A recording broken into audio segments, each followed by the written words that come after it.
सोने की चिड़िया। तकपुर जंगल में कूकू कोयल बहुत ही मीठा गाना गा रही थी। मैं हूँ कूकू कोयल, गाती हूँ सुंदर मीठा मीठा गाना। तुम सब भी सुनकर आ जाना, आ जाना, आ जाना। उसकी आवाज दूर दूर तक सबको सुनाई दे रही थी। तभी उसकी आवाज सुनकर एक जादूगर वहां आता है और उससे कहता है, वाह कूकू कोयल, तुम्हारी आवाज तो बहुत मीठी है, बिल्कुल खरा सोना है। सोना, हाँ। तभी जादूगर आब्राका डाबरा बोलता और कूकू कोयल से कहता है, तुम अब से जब भी गाना गाओगी और गाते समय अगर तुम्हारे मुंह से एक भी बूंद पानी की नीचे गिर गई तो वो बूंद सोने में बदल जाएगी। लेकिन तुम्हें एक बात का हमेशा ख्याल रखना होगा कि तुम कभी ऐसे लोगों के सामने नहीं गाना जो तुमको किसी भी तरह से नुकसान पहुंचाएं। ऐसा बोलने के बाद जादूगर वहां से चला जाता है। इधर कूकू कोयल फिर से गाना गाने लगती है। तभी वहां पर चंपा लोमड़ी आती है और वो कूकू कोयल का गाना सुनने लगती है। गाना गाते गाते कूकू कोयल के मुहर से पानी गिरता है। पानी के नीचे गिरते ही वो सोने में बदल जाता है।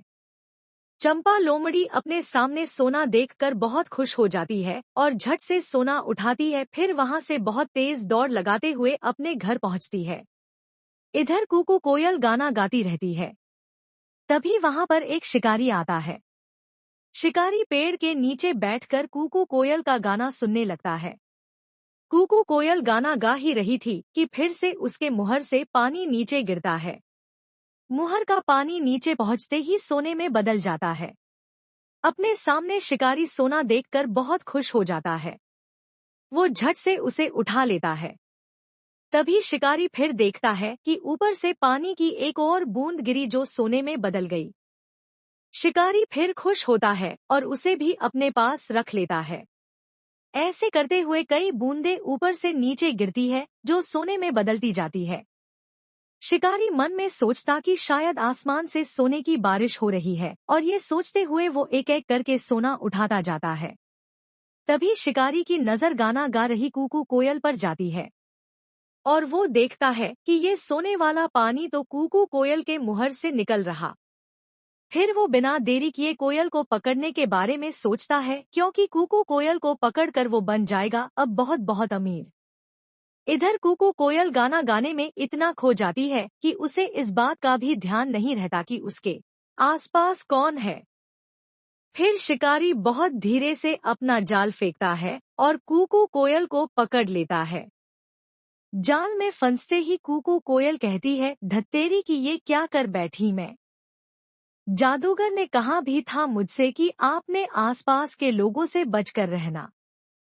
अब देखो मैंने अपनी लापरवाही के चक्कर में क्या कर लिया। जाल में फंस गई। इधर कूकू कोयल को ले जाते हुए शिकारी अपने मन में सोचता है कि क्यों न इस कोयल को राजा को ही दे दूं। अगर राजा को दे दिया तो राजा इसके बदले मुझे राजमहल में रहने देंगे। फिर पूरी जिंदगी आराम से बीतेगी मेरी।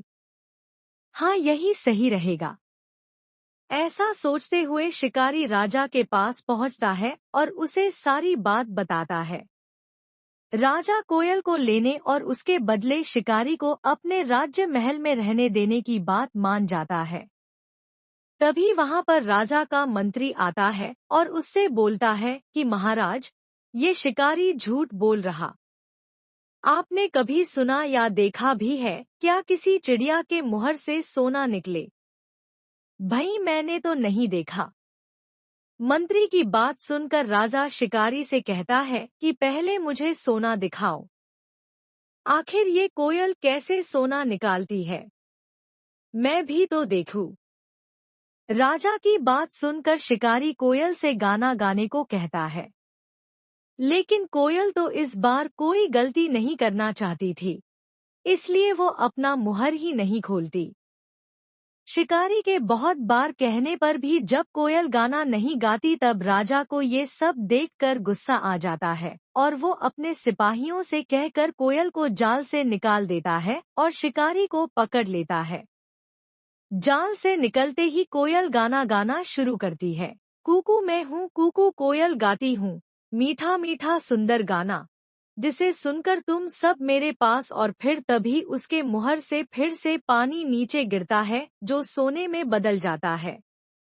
राजा ये सब बस देखता ही रह जाता है और अपने सिपाहियों से कोयल को पकड़ने को कहता है। लेकिन इस बार कूकू कोयल पहले जैसी कोई भी गलती नहीं करती है और वहां से उड़ती हुई सीधे ढोलकपुर जंगल पहुंचती है। इस कहानी से हमें यह सीख मिलती है कि हमें हमेशा अपने बड़ों की बात माननी चाहिए, साथ ही हमेशा सतर्क भी रहना चाहिए।